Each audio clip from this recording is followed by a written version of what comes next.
Bismillahirrahmanirrahim. Assalamualaikum warahmatullahi wabarakatuh. Innal hamdalillah nahmaduhu wa nasta'inuhu wa nastaghfiruh wa nastahdihi wa natubu ilayh wa na'udzu billahi min shururi anfusina wa min sayyiati a'malina.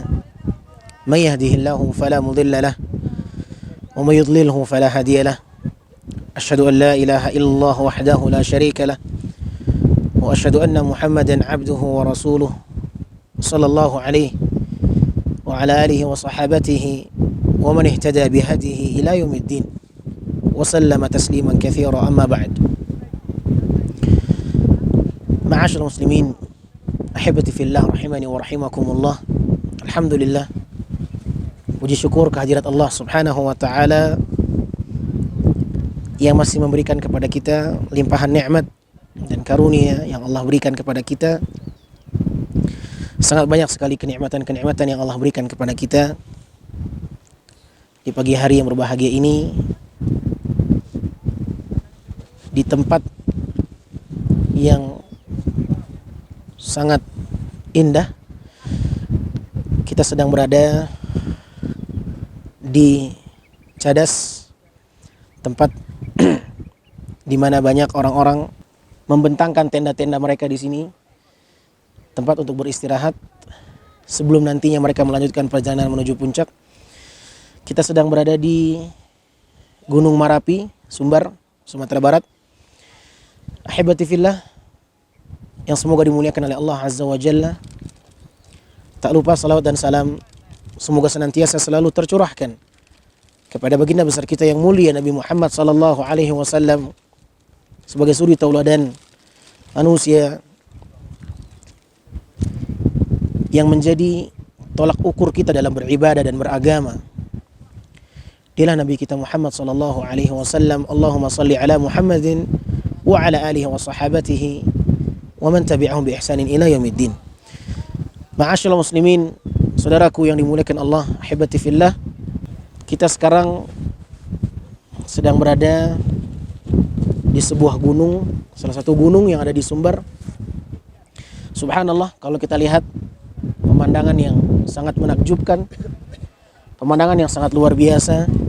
Ini semua adalah ciptaan Allah Azza wa Jalla, yang seharusnya tatkala kita melihat pemandangan yang indah ini, maka seorang mukmin seketika itu sadar bahwasanya semua yang menciptakan keindahan ini adalah Allah Subhanahu wa taala. Di dalam surat Ali Imran di ayat ke-190 dan 191, Allah Subhanahu wa taala mengatakan, inna fi khalqis samawati wal ardi wa ikhtilafil laili wan nahari la ayatin li ulil albab alladhina yadhkuruna Allaha qiyaman wa qu'udan wa ala junubihim wa yatafakkaruna fi khalqis samawati wal ardi rabbana ma khalaqta hadha batila subhanaka faqina adzaban nar. Allah berfirman, inna fi khalqis samawati wal ard, sesungguhnya di dalam penciptaan langit dan bumi, wa ikhtilafil laili wan nahar, dan pergantian antara malam dan siang, siang dan malam, la ayatin li ulil albab, terdapat tanda-tanda kekuasaan Allah bagi mereka orang-orang yang ulul albab, orang-orang yang berakal. Di dalam ayat ini Allah Subhanahu wa taala mengingatkan kita akan kuasanya di dalam penciptaan langit dan bumi. Bukan hanya bumi yang kita pijak ini, tapi langit yang mungkin tidak akan mampu kita untuk bisa memegang awan. Langit yang sangat menjulang tinggi di sana. Allah mengatakan sesungguhnya di dalam penciptaan langit dan bumi dan pergantian siang dan malam, la ayatin, terdapat tanda-tanda kekuasaan Allah bagi orang-orang yang mau berfikir dan berakal. Ma'asyiral muslimin yang dimuliakan Allah, di dalam ayat ini Allah Subhanahu wa taala memberikan sebuah identitas. Siapakah sejatinya orang-orang yang berakal itu? Siapakah sejatinya orang-orang yang jenius? Dikatakan orang yang berakal itu maksudnya apa? Dia pintar, jenius. Dipakai otaknya untuk berpikir. Orang yang berakal di dalam ayat ini adalah orang-orang yang mau mengembalikan betapa megahnya penciptaan langit dan bumi ini kepada Sang Khalik yang menciptakan. Itulah orang yang cerdas. Banyak orang yang cerdas, pintar, jenius, tapi ketika mereka melihat pemandangan yang indah ini, melihat betapa besarnya ciptaan Allah ini, tapi ternyata mereka lupa dengan siapa yang menciptakan ini semua. Tidak hanya dengan orang-orang yang beriman, orang-orang yang jenius, mereka adalah orang-orang yang beriman. Siapa mereka? Yang menyadari akan kuasa Allah Tabaraka wa Ta'ala di balik penciptaan ini. Ketika mereka melihat langit yang tinggi menjulang sana, mereka menyadari ini semua adalah ciptaan Allah.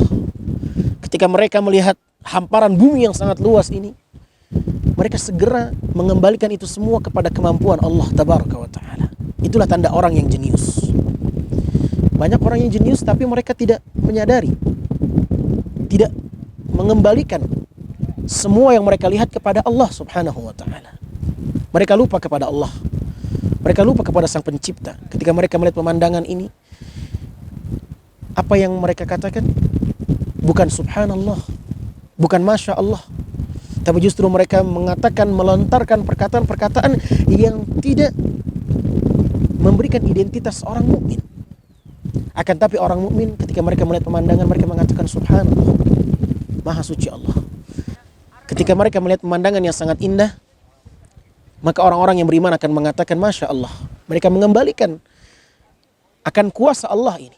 Masya Allah, maha berkehendaknya Allah di atas penciptaan ini. Karena Allah yang menciptakan kita, Allah yang menciptakan langit dan bumi, Allah yang menciptakan segala-galanya. Dan karena Allah maha mampu, innallaha ala kulli syai'in qadir. Ketika kita melihat gunung ini, maka kita harus sadar betapa kuasanya Allah menciptakan yang besar ini. Adapun kita yang sangat kecil, yang sangat hina ini, tidak ada apa-apanya dibandingkan dengan Allah Subhanahu wa Ta'ala. Ma'asyiral muslimin yang dimuliakan Allah, di ayat yang kedua Allah Subhanahu wa Ta'ala melanjutkan firman-Nya di ayat ke-191. Ketika Allah mengatakan la ayatin liulil albab, terdapat tanda-tanda kekuasaan Allah di balik penciptaan langit dan bumi ini, dan mereka lah orang-orang yang berakal. Di ayat yang berikutnya Allah Subhanahu wa Ta'ala mengatakan identitas yang lebih rinci lagi. Siapakah sebenarnya orang-orang yang dikatakan ulul albab itu? Siapakah sebenarnya orang-orang yang dikatakan berakal, jenius? Orang-orang yang cerdas. Alladzina yadhkuruna Allah qiyaman wa qu'udan wa ala junubihim wa yatafakkaruna fi khalqis samawati wal ardh. Rabbana ma khalaqta hadza batila subhanaka faqina adzaban nar. Di ayat yang ke-191 dari surat Ali Imran ini Allah memberikan identitas yang semakin rinci. Siapakah mereka yang dikatakan ulul albab itu? Siapakah orang-orang yang dikatakan cerdas itu? Alladzina yadhkuruna Allah.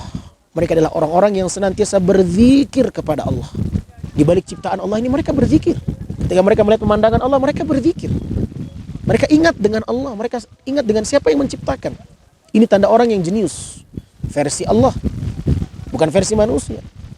Kalau versi manusia, orang yang cerdas itu yang dapat ranking, yang dapat pangkat, yang dapat status tinggi, jabatan tinggi. Tapi orang yang cerdas menurut versi Allah adalah mereka yang ingat selalu kepada Allah. Ketika mereka melihat gunung yang tinggi, yang megah ini, mereka ingat Allah.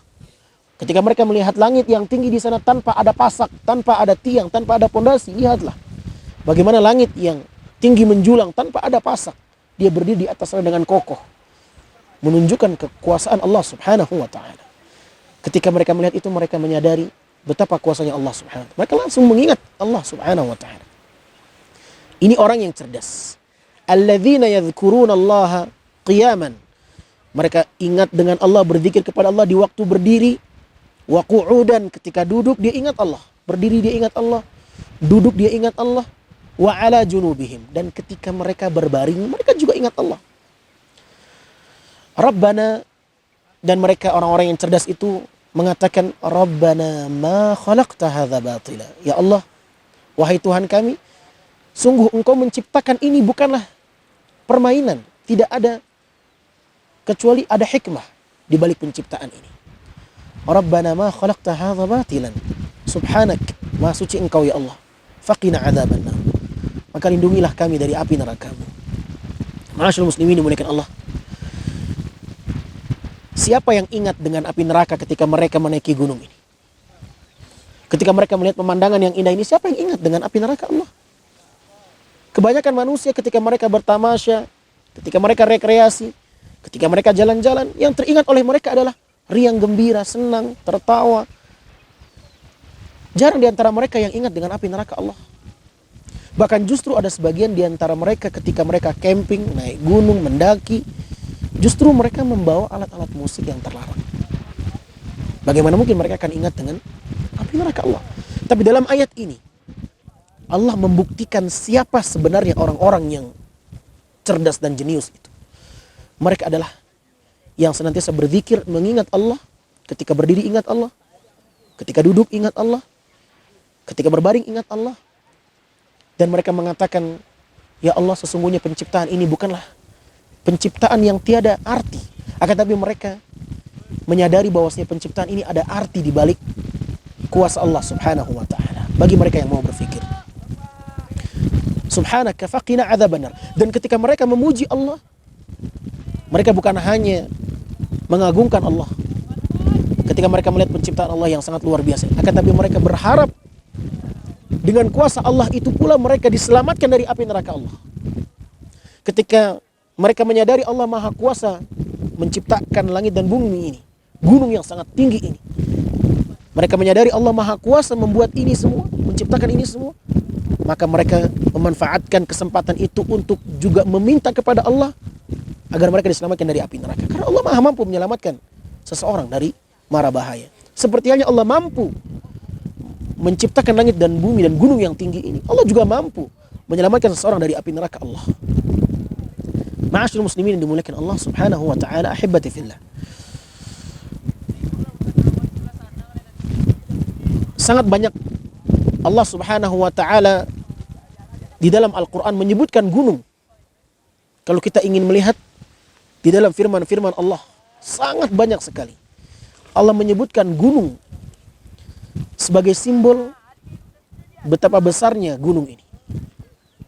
Kalau kita melihat surat Al-Hasyr misalnya, di ayat ke-21 Allah Subhanahu wa taala berfirman, A'udzubillahi minasyaitonir rajim.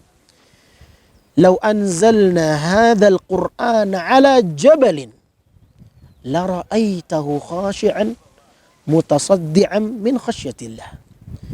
Wa tilkal amthalu nadribuha lin-nasi la'allahum yatafakkarun. Allah Subhanahu wa taala mengatakan, sekiranya kami menurunkan Al-Qur'an ini kepada sebuah gunung. Allah bercerita tentang gunung. Kalau seandainya Al-Quran ini kami turunkan di sebuah gunung, ma'asyiral muslimin, maka pasti kamu akan melihat gunung ini pecah. Gunung ini hancur. Gunung ini akan terbelah-belah sebagai bukti tunduk dan patuhnya dia kepada Allah Subhanahu wa taala. Saya ulangi. Karena kita terkadang tidak menganggap Al-Quran itu sebagai pedoman hidup yang kita harus takut dengan ancaman-ancaman Allah di dalamnya. Lihat di dalam ayat ini bagaimana sebuah gunung yang tinggi besar yang Allah katakan dalam surat Al-Hasyr ayat ke-21 ini.